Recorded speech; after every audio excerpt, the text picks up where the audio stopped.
Hello viewers, আমি গত ভিডিওতে সিরাম বিলিরুবিন টেস্ট এবং জন্ডিসের বিভিন্ন টাইপস নিয়ে আলোচনা করেছি। আজকে আমি নিওনেটাল জন্ডিস বিষয়ে কথা বলবো।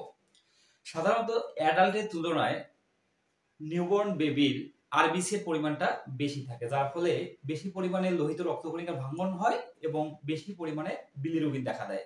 আমরা জানি বাচ্চাদের অর্থাৎ নিউবর্ন বেবির লিভারটা ইম্যাচিউর থাকে, অপরিপক্ক থাকে, যার ফলে বাচ্চারা এই বিলিরুবিনটাকে এফিশিয়েন্টলি প্রসেস এবং শরীর থেকে ইলিমিনেশন করতে পারে না, যার কারণে বাচ্চাদের রক্তে বিলিরুবিনের মাত্রাটা বেশি দেখা দেয় এবং নিওনেটাল জন্ডিস দেখা দেয়।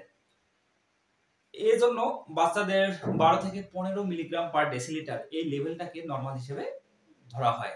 এর যদি বেশি হয়ে যায় সেক্ষেত্রে প্রপার ইভালুয়েশন এবং পোটেনশিয়াল ট্রিটমেন্টের প্রয়োজন হয়।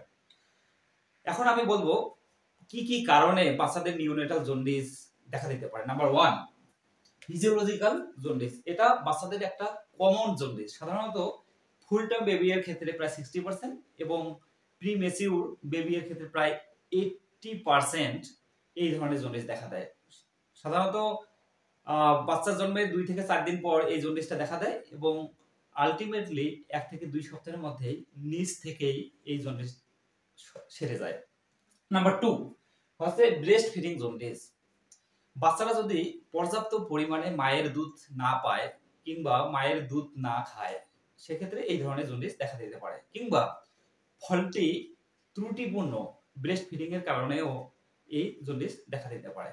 এটা সাধারণত বাচ্চা জন্মের প্রথম সপ্তাহেই দেখা যায়।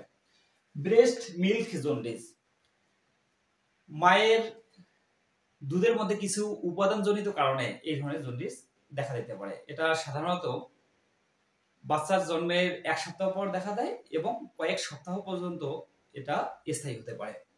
নাম্বার 4, ব্লাড গ্রুপ ইনকম্প্যাটিবিলিটি, অর্থাৎ বাচ্চা এবং মায়ের ব্লাড গ্রুপের মধ্যে যদি অমিল পরিলক্ষিত হয় সেক্ষেত্রে নিওনেটাল জন্ডিস দেখা দিতে পারে। অর্থাৎ মায়ের রক্তের গ্রুপ যদি নেগেটিভ হয় এবং বাচ্চার রক্তের গ্রুপ যদি পজিটিভ হয় সেক্ষেত্রে লোহিত রক্তকণিকার ভাঙ্গন বেশি হয় এবং সিরাম বিলিরুবিনের মাত্রাটা বেশি দেখা দিতে পারে। এক্ষেত্রে বাচ্চা জন্মলাভের পরেই প্রথম বাচ্চা জন্মলাভের পরেই মাকে এনটিডি ইনজেকশন দেওয়া হয়, যাতে দ্বিতীয় বাচ্চা নেওয়ার ক্ষেত্রে বিভিন্ন ধরনের কমপ্লিকেশন এড়ানো যেতে পারে। Number 5, others infection. অন্যান্য ইনফেকশনের কারণেও কিন্তু বাচ্চাদের বিলিরুবিনের লেভেলটা বেশি হতে পারে, অথবা বাচ্চাদের জন্মগত লিভারের সমস্যা থাকলে, অথবা অন্য কোনো জেনেটিক বা বিপাকীয় রোগ থাকলে সেক্ষেত্রে নিওনেটাল জন্ডিস দেখা দিতে পারে। এখন এই ধরনের জন্ডিস হলে বাচ্চাদের কি কি ধরনের উপসর্গ দেখা দেয়। নাম্বার 1 হচ্ছে বাচ্চাদের ত্বকের রং এবং চোখে রংটা কি হলুদ হয়ে যায়। নাম্বার 2, বাচ্চারা বেশি বেশি ঘুমানো শুরু করে। নাম্বার 3, বাচ্চাদের খাবার অভ্যাস এটা আস্তে আস্তে কমে যায়। নাম্বার 4, প্রস্রাবের রংটা গাঢ় হলুদ বর্ণের হয়ে যায়। নাম্বার 5, বাচ্চাদের পায়খানার রংটা হালকা হয়ে যায়। এইরকম ক্ষেত্রে তাহলে আমাদের ট্রিটমেন্ট কি? সবচেয়ে মোস্ট কমন একটা ট্রিটমেন্ট হচ্ছে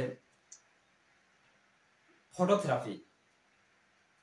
এই পদ্ধতিতে নীল আলো ব্যবহার করে বাচ্চাদের ত্বকের বিলিরুবিনটাকে ভেঙে দেওয়া হয়। এর ফলে বাচ্চাদের দেহের মধ্যে বিলিরুবিনটা কমে যায় এবং আস্তে আস্তে এটা বাচ্চাদের প্রস্রাব এবং পায়খানার মধ্য দিয়ে নির্গত হয়।